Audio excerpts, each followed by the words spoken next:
Hello everyone, welcome back after spring break. I hope you're all well rested.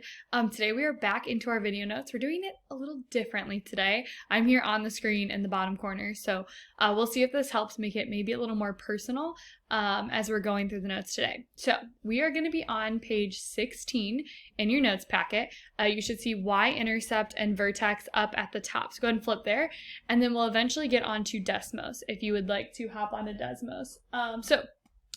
What we're going to do first is kind of review the parts of our graph that we've been working with. This is our parabola, which comes from a quadratic function. And remember, we have two different types of quadratic functions. We have a positive one that looks like a u, right? And that's positive because the function's a positive first term. So x squared plus 2x minus 4 maybe.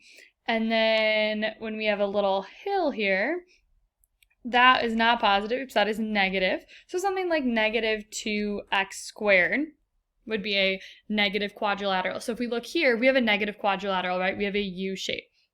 So let's break down all the pieces that we talked about before break. So the first thing is the y-intercept, and the y-intercept is our starting height.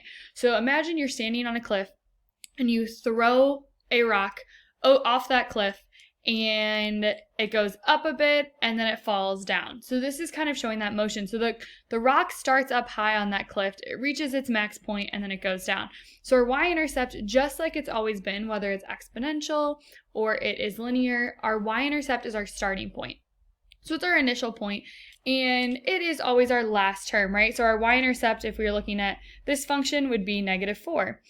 This is a positive y-intercept, so maybe this graph is something like y equals negative 16x squared plus 20, right? That plus 20 would say we have a y-intercept of 20. So that is our y-intercept. Our next is our vertex, and our vertex is our highest point or our max point. So to find our vertex, this is where we use the negative b over 2a. So when the object reaches the max height, we find our x value with negative b over 2a, and we plug that x value into our equation to find our y. So our vertex could be something like 2, 25, where 2 is the time that it took to reach our height of, let's say we're talking in feet, 25 feet. So our x value is always going to be time in these situations, and our y value is always our height. Next, we're looking at our zero. So imagine again this rock, you're throwing it and then it's falling it all the way down, say into the water or into a valley.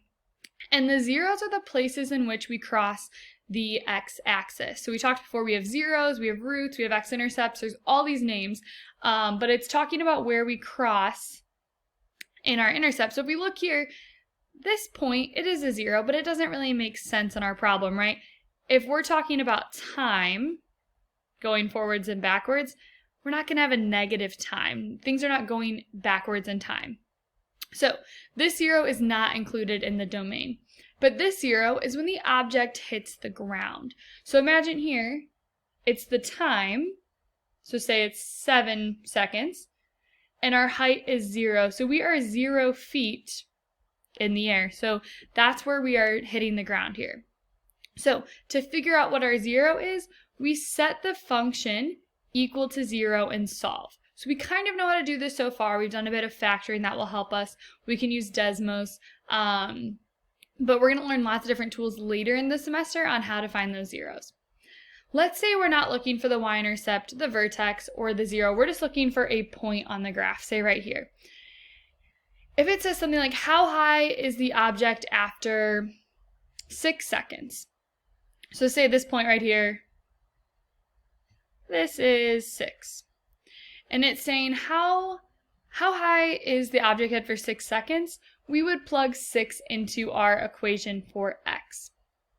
Okay, so anytime it's asking us how far or how high or how low is something after a certain amount of seconds or minutes, we're plugging that value into our equation. So let's look at all of this here in an actual example. So let's flip to the next page on page 17. And it says you are asked to find the max height. What you need to find is the vertex of the parabola, right? So the vertex is talking about the point at the top. And remember, we can use x equals negative b over 2a to find the vertex. And it says, be careful though, because x equals negative b over 2a only gives you the x coordinate of the vertex. If you're wanting the maximum height, you need to find the y coordinate. So we need to plug that back in. So it says, Andy tosses a coin upwards off of a bridge into the river below. The distance in feet the coin is above the water is modeled by y equals negative 16x squared plus 96x plus 112, where x is the time in seconds. So often we're going to see real life examples with this negative 16x squared. It has to do with gravity.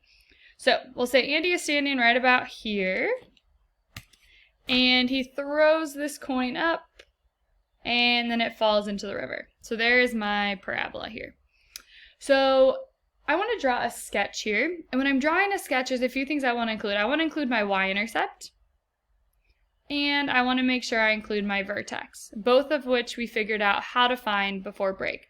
So my y-intercept here, remember, it's my last term of my function. So my y-intercept here is 0, 112. So right here is my y-intercept, 0, 112. So the next thing I need to do is find my my x value of my vertex. So here is where I need to use the negative b over 2a. So negative b would be negative 96 divided by 2, and my a is negative 16. So negative 96 divided by 2 times negative 16, which gives me negative 96 over negative 32, which equals 3. So I know that my point here is 3 comma something. I don't know what that is yet. So I need to plug 3 back into my function. So y equals negative 16 times 3 squared plus 96 times 3 plus 112. When I do that, I'm going to get 256. So my vertex here is 3, 256. So let's break this down. What does this actually tell us? So that's telling us the time it took to reach our max height. Almost always you're going to be saying that our x is time and our y is height. And guys, it's just a reminder, remember, move at your own pace. If you need to pause, go back, re-listen to something, or take it slower, okay, do it at the pace that you need it. Okay, so now let's answer these questions now that we have information about our graph. So it says, how long will it take for the coin to reach its max height? Well, that's asking us, what is our x value of the vertex? So that's our x value of the vertex. So it is going to take us 3 seconds. And then it asks, what is the max height? So where do we reach that highest point there? Well, we calculated that that is at 256 feet. So after 3 seconds, it reaches a max height of 256 feet. What is the starting height of our coin? Remember, our starting height is always our y-intercept. So it is at 112 feet. So that's from our equation here, and we plotted it at 0, 112. The last question says, how long will it take the coin to hit the water? So as we saw on the other page, it says that we take our equation, we set it equal to 0. So we would say 0 equals negative 16x squared plus 96x plus 112. We don't yet know how to solve this. I think some of you, if you took some time, we could factor this, figure out how to solve for x. But for right now, we're going to use Desmos. So I'm going to go ahead. I have Desmos open right here. So I went ahead and graphed negative 16x squared plus 96x plus 112. So remember, on Desmos, we can touch the points, and we can see we have our point here at our y-intercept, which is 0, 1, 12, and then we have it at 3, 256, And then I can see where does it cross the x-axis, what's my x-intercept here, and it's at 7, 0. So I'm going to click back over here. So that occurs at 7, 0. So what does that actually tell us?